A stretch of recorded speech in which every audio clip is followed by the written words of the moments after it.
Hello everyone. In this video, I will teach you about types of insurance. In my previous video, I already taught you about principles and functions of insurance. In this video, you will learn about in which ways insurance is given. किस किस तरीके से public को insurance दिया जाता है वो इस वीडियो में हम लोग पढ़ेंगे. So let's move. See, as you can see here, one is life insurance and one is general insurance. जब हम किसी की लाइफ पे इंश्योरेंस देते हैं तो उसे लाइफ इंश्योरेंस कहते हैं. ध्यान रखिएगा कि जब भी इंश्योरेंस किसी की लाइफ पे दिया जाता है उसे लाइफ इंश्योरेंस कहते हैं. And instead of it, whatever insurance left comes under general insurance. Life insurance को छोड़ के जितने भी टाइप के इंश्योरेंस होते हैं वो सब जनरल इंश्योरेंस में आते हैं. And in general insurance whether they are related to property, they are related to goods or even anyone's health, it all comes under general insurance. You can see that here it is marine insurance, fire insurance and health insurance, vehicle insurance, sports insurance, crop insurance, and we have more insurance also. So let's begin with life insurance. But before that, you can see here I have so many examples of life insurance and general insurance. ICI Prudential, HDFC Life, LIC, Egon Life. These are the examples of life insurance. And Reliance General Insurance, Bajaj Allianz, ICICI Lombard and etc. are the examples of general insurance companies. So now our first topic is life insurance. As we all know that life of an individual is exposed to many risks. There may be risk of dying too early or living too long. So an individual takes life insurance policy to provide financial support to his family in case of death or during old age. Life insurance policies provide protection against the uncertainty of life. Life insurance में life insurance policy आपको जितनी भी life की uncertainties होती हैं उनके against protection provide करती है. See, life insurance is a type of insurance where insurer agrees to pay a specified sum to the insured either on the expiry of the term policy or on the death of the insured, whichever is earlier. Life insurance एक ऐसा insurance है जहाँ पे insurance company insured को एक specified some of amount पे करती है या तो टर्म पॉलिसी के एक्सपायरी पीरियड पे या इंश्योर्ड की डेथ पे, विच एवर इज़ अर्लियर, जो भी पहले होता है. Moreover, I will explain about this in the types of life insurance policy. But here you can understand that life insurance एक ऐसा इंश्योरेंस है जहाँ पे इंश्योरेंस कंपनी या इंश्योरर कह लीजिए वो इंश्योर्ड को एक स्पेसिफाइड सम इंश्योर्ड करता है, देता है इंश्योर्ड की डेथ पे या टर्म पॉलिसी के एक्सपायरी होने पे. The main aim of such an insurance is to encourage the saving habits of the people and hence this insurance has the element of protection as well as investment.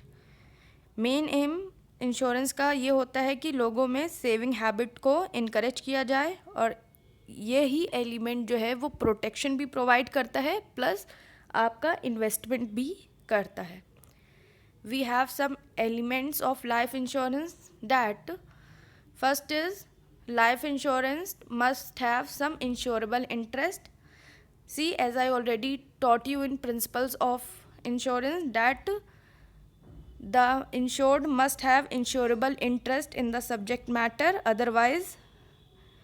it will otherwise the contract will become void. So in life insurance also, it must have some insurable interest, and principle of indemnity is not applicable. See, principle of indemnity is not applicable to the contract of life insurance because the life of an individual cannot be compensated. आप किसी भी individual की life से वो particular amount compensate नहीं कर सकते हैं. And the amount payable on the happening of the event is fixed in advance before entering into the contract. We have another element of life insurance is the contract must have all essential elements of valid contract like free consent, offer and acceptance, etc. Life insurance में valid contract के सारे essential elements होने चाहिए, जैसे कि free consent. Free consent का मतलब है कि यहाँ पे फोर्सफुली आप इंश्योर्ड को कॉन्ट्रैक्ट में नहीं ला सकते हैं. और ऑफ़र एंड एक्सेप्टेंस होना चाहिए कि इंश्योरर ने आपको ऑफ़र दिया है पॉलिसी का और इंश्योर ने उसको एक्सेप्ट किया है. और लॉफुल कंसिडरेशन होना चाहिए, मतलब आपको एक पर्टिकुलर अमाउंट पे प्रीमियम भरते रहना चाहिए हर एक पर्टिकुलर और रेगुलर टाइम पे. And our last element of life insurance is it is based on principle of utmost good faith. As I already told you, utmost good faith means the insured must disclose all the information regarding his health, whether asked by the insurer or not. Okay, now we will quickly move on to types of life insurance policies. See, we have 5 type of life insurance policies. We have more, but what are the main I am going to discuss over here. So our first policy is whole life insurance policy. As you can indicate by the name that whole life means public इंसान की पूरी life के लिए वो policy ली जाती है, और जब उस पर्टिकुलर इंसान की डेथ हो जाती है तो इंश्योरेंस कंपनी उस पर्टिकुलर इंसान के परिवार वालों को जा कर के पैसा दे देती है.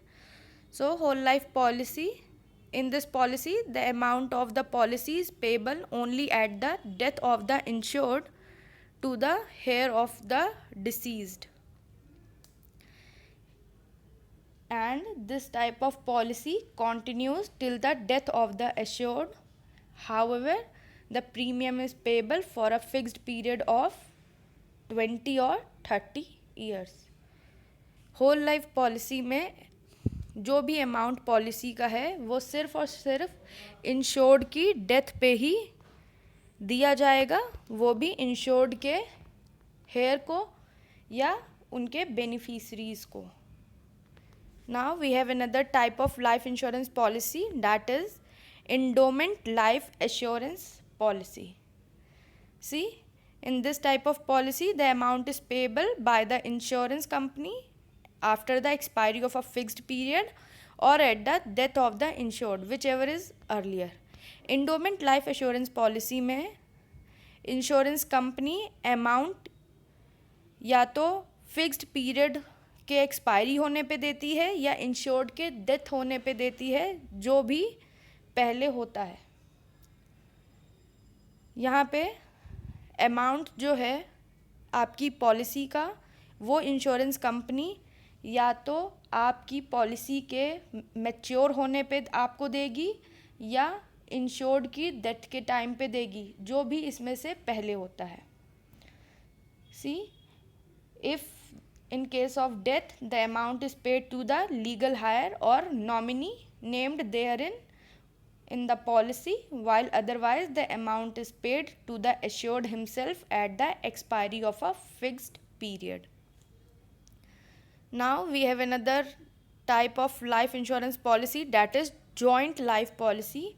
As the name indicates, joint life, which means this policy is taken by two or more persons, and where they agrees to pay the amount of premium jointly, and it can be done in installments or it can be done in lump sum.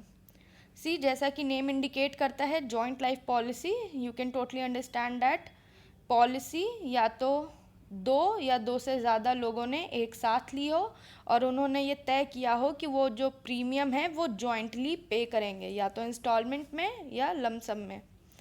And on the death of any one person the amount is payable to the other survivor और survivors. And generally this type of policy is taken by husband and wife, or you can say partners of a partnership firm. Now we have another life insurance policy, that is annuity policy. See, in this policy the amount is payable in monthly, quarterly, half yearly or annual installments after insured attains a certain age. इसमें लिखा है कि ये इस policy में amount जो है या तो मंथली या क्वार्टरली या हाफ ईयरली या एनुअल इंस्टॉलमेंट्स पे किया जाएगा जब आपका एश्योर्ड या इंश्योर्ड एक सर्टेन एज को अचीव कर लेगा. And this policy is generally taken by those who prefer a regular income after a certain age. ये पॉलिसी वही लोग लेते हैं जो एक रेगुलर इनकम को प्रिफर करते हैं. Okay. Now we have children endowment policy. As the name indicate, this policy is taken up by the parents to meet the expenses of education or marriage of their children. ये policy specially children के लिए ली जाती है. ये policy उनके parents लेते हैं या तो चिल्ड्रन की मैरिज के लिए या उनकी एजुकेशन के लिए. And if the in this contract the amount is payable when the children attains a particular age. यहाँ पे अमाउंट तभी पे होता है जब चिल्ड्रन की एक पर्टिकुलर एज हो जाती है. Now we will quickly move on to next type of insurance, that is fire insurance. So in this type of insurance, insurer undertakes to indemnify the losses caused by fire to the property insured up to the certain extent. See, fire insurance में insurance company indemnify करती है losses के लिए जो कि fire की वजह से हुए हों. अगर किसी भी गोडाउन में, फैक्ट्रीज़ में, शॉप्स में, सिनेमाज में अगर आग लग जाती है तो इंश्योरेंस कंपनी इंडेमनीफाई करेगी प्रॉपर्टी के लॉसेस के लिए इंश्योर्ड को. Okay. And in this insurance company agrees to compensate for the loss और the damage caused by the fire during a specified period in the policy, and the premium is payable either in lump sum or installments. And generally fire insurance policy is for a specified period, you can say for 1 year, and after the expiry of this period it is to be renewed. And one more important thing is to be added, that fire insurance covers the loss caused from fire accidentally and not intentionally. Fire जो है वो accidentally लगी हो, intentionally ना लगी हो. क्योंकि कुछ लोग फायर जो है वो इंटेंशनली भी लगा देते हैं प्रॉफिट अर्न करने की वजह से.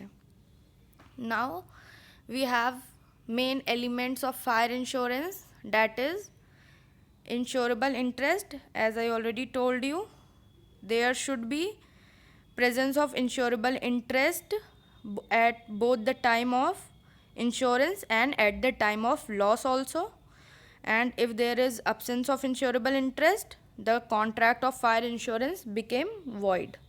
And utmost good faith, so as I already told you, the utmost good faith is applicable to the fire insurance also, which means insured is required to give full information about the nature of the property and risk attached to it.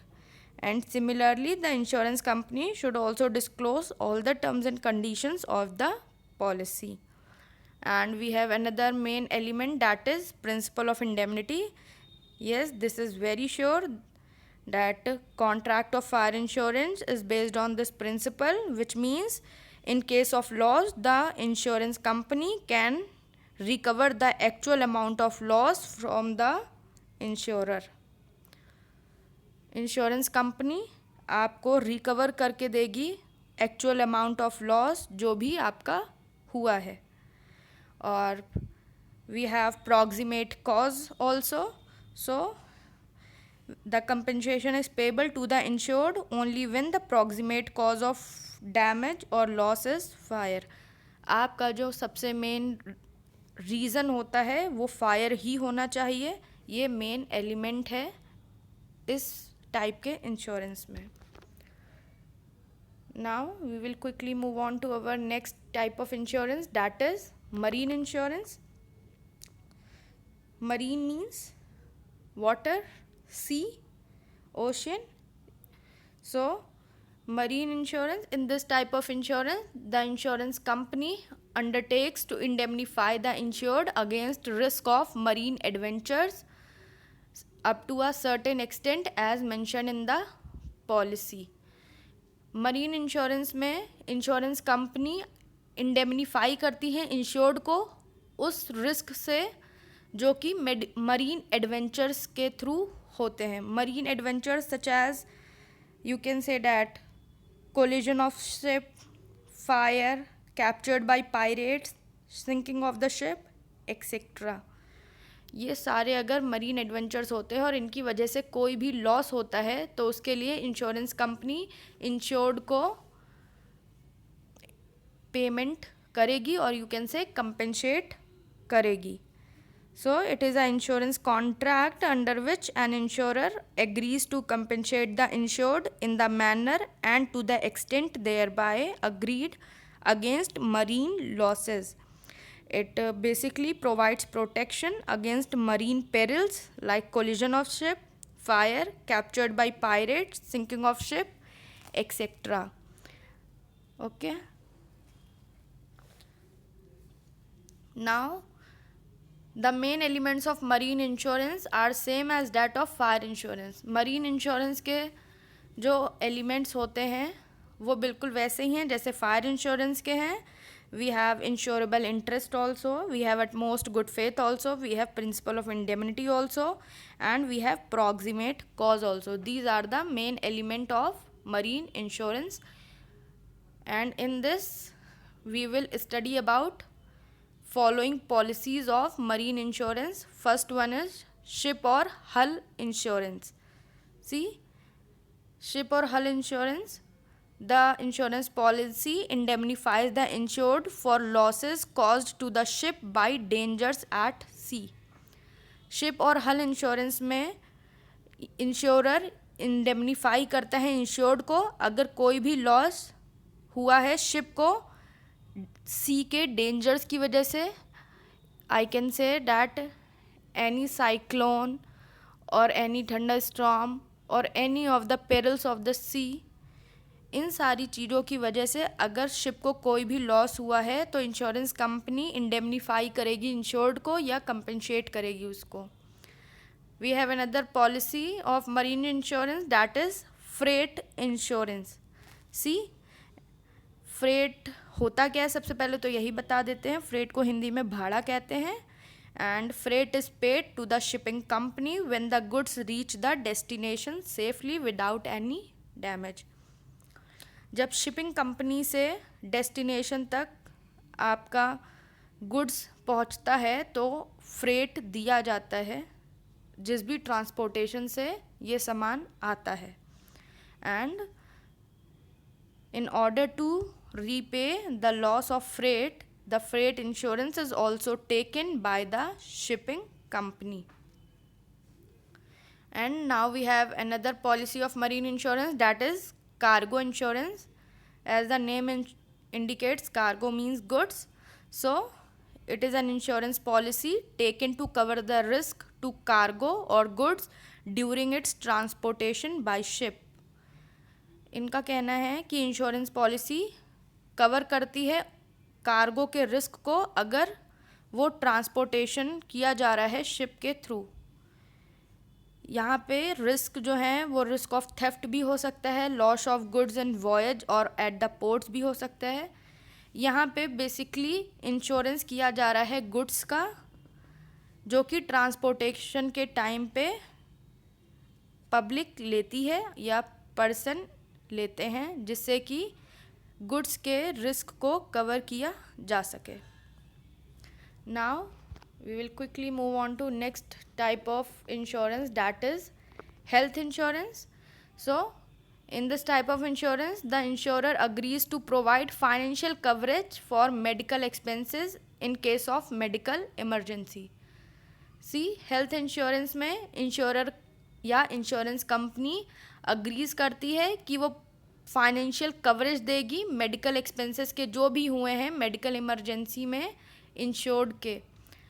सी, अगर कोई person है और उसने अपना health insurance ले लिया हो और इत्तेफाक से कोई मेडिकल इमरजेंसी पड़ जाती है और उसका वो हॉस्पिटल में एडमिट होता है, तो उस टाइम पे जो भी एक्सपेंसेस होते हैं वो सारे इंश्योरेंस कंपनी इंडेमनीफाई करती है, कंपनसेट करती है इंश्योर्ड के। And it can be done in direct payment और it can be reimbursement for expenses whatever associated with illness and injuries। जो भी आपके इंजरीज़ और इलनेस की वजह से एक्सपेंसेस हुए हैं, या तो हेल्थ इंश्योरेंस कंपनी उन्हें डायरेक्ट पे करेगी या रीइम्बर्समेंट करेगी एक्सपेंसेस का। ये सारी चीज़ें हेल्थ इंश्योरेंस में प्रोवाइड की जाती हैं usually. Now we have some more type of insurance, means we have some miscellaneous insurance, and this miscellaneous insurance cover all type of risk that are not provided by the above insurance। आपको अभी तक मैंने जितने भी insurance पढ़ाए हैं, whether it is life insurance, marine insurance, fire insurance and health insurance, जो insurance इन सारे इंश्योरेंस में कवर नहीं होते हैं वो हम यहाँ पढ़ेंगे। There is so many type of insurance, but we will only cover 4 type of insurance here, that is first one is burglary insurance, and in burglary insurance the insurance company cover risk caused to the household goods and property due to theft, burglary, house breaking etc। सी, यहाँ पे आपकी जो insurance company है वो वही risk को cover करती है जो कि हाउस होल्ड गुड्स के होते हैं और हाउस होल्ड प्रॉपर्टी से रिलेटेड होते हैं।